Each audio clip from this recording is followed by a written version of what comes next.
So here we go again. Another developer, a very small developer from this game, Cavern of Mars Recharge. The developer for this game, Tadas Migauskas, talking about the Xbox Series X, S, and actually the PS5 as well, on two topics here. The first one here is that the Xbox Series S, the lower spec, will make it hard for graphically intensive games to hold up. This is a debate that people have been literally talking about since they announced the Xbox Series S as that lower end SKU, as that loss leader, as the one that they can just produce and get as many people to go out and impulse buy as soon as these consoles came out, because $299 for the Xbox Series S is still a phenomenal deal, especially when you just add in Game Pass onto there. You really can't beat it because you're getting access to all of the current generation games at such a low entry cost.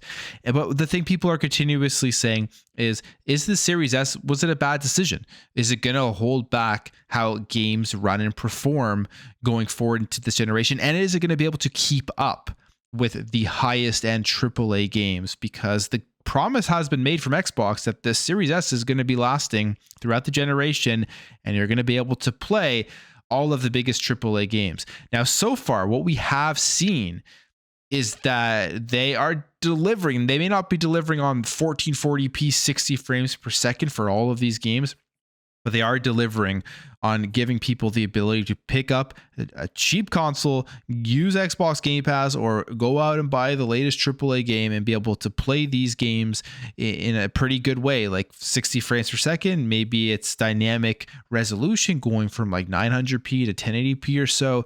But at the end of the day, it's delivering very well. And it even has like a lot of 120 frame per second games. I always go back to the argument that one of the best things about the Series S is if you're somebody out there who just wants to play like a Call of Duty or an Overwatch or something, and you have a monitor, 144 hertz monitor, you want to get up to 120 FPS from these games, you literally can go out and buy an Xbox Series S and get that ability and that option to get 120 frames per second on these first person shooters, where that's technically what it probably is the most important. I don't know about you guys, but games 60 frames per second and anything under that, you can kind of notice that difference. Well, you definitely can notice that difference between 30 and 60 frames per second. But as it moves above 60 frames per second, I would be lying if I said that I significantly notice the smoothness difference. And maybe that's just my old eyes, but that's my interpretation above 60 frames per second. There's a little bit of a difference, but when you're playing like a third person action game, if it's like 80 frames versus 60 frames, I can't even really notice it. But the Series S, I think so far has been doing very well, but there has been pushback, definitely, of devs being outspoken and coming out and blaming the Series S for literally all of the problems in the world.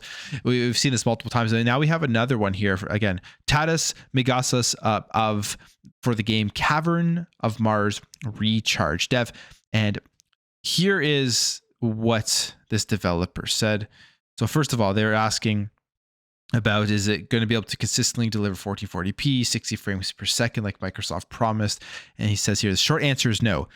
If we take the flawed metric of flops and compare Xbox Series X to Xbox Series S, you get a 3 times difference in GPU computation power.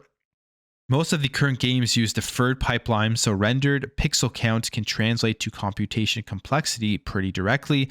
Now, if we take the expected resolution targets for both consoles, we get a difference of 2.25 times. Add that to lower available memory, and it gets pretty hard to keep up.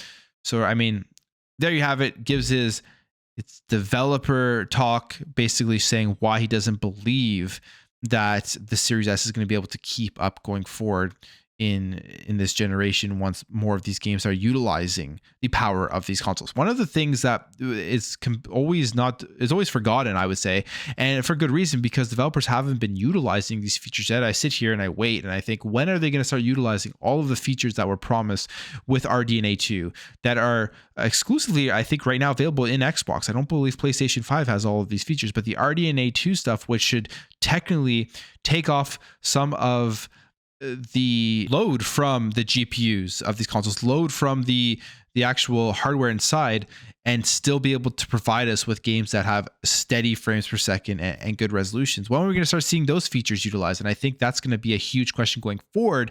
And I think that they will have to be utilized going forward for the Series S to keep up in a couple of years from now with the Series X and the PlayStation 5. So that's probably something Microsoft and Xbox were banking on. It just hasn't come to fruition yet. And I think it will, though. I think if you look at previous generations, it takes a number of years, like maybe even slightly past halfway through a generation before devs fully utilize the features within these boxes. I mean, they're still making games for the Xbox One and the PlayStation 4.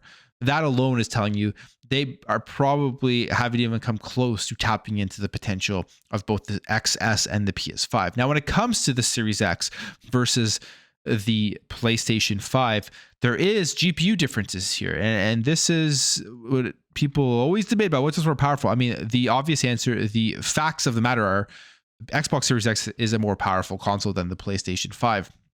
And this dev here also comments on this and says, you can see a general trend in games for consoles of previous generations. It takes a few years and a launch title or two for developers to realize and utilize the hardware capabilities. And I still think we haven't even gone there yet.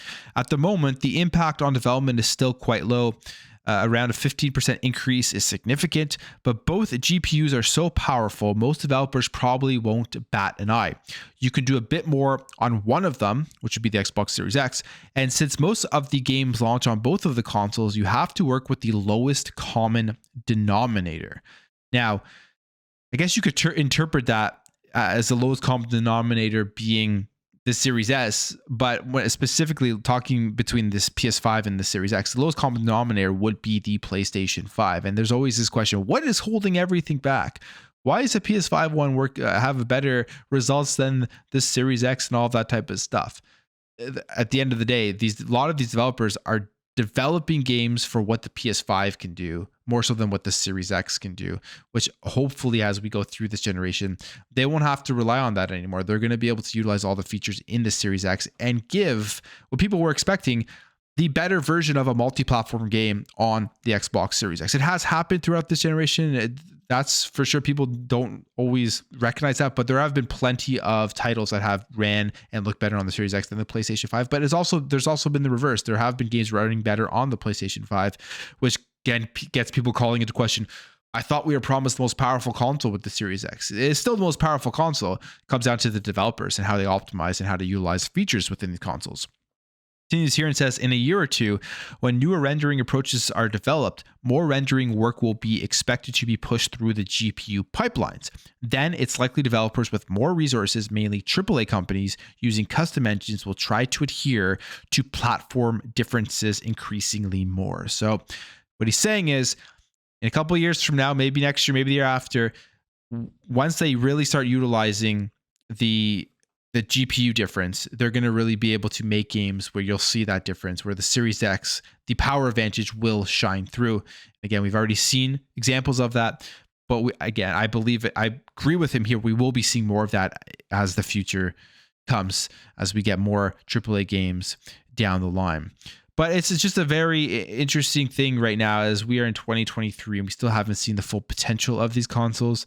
And we still haven't seen the RDNA 2 features fully utilized on the Series X and S. And I think that's going to be very, very important.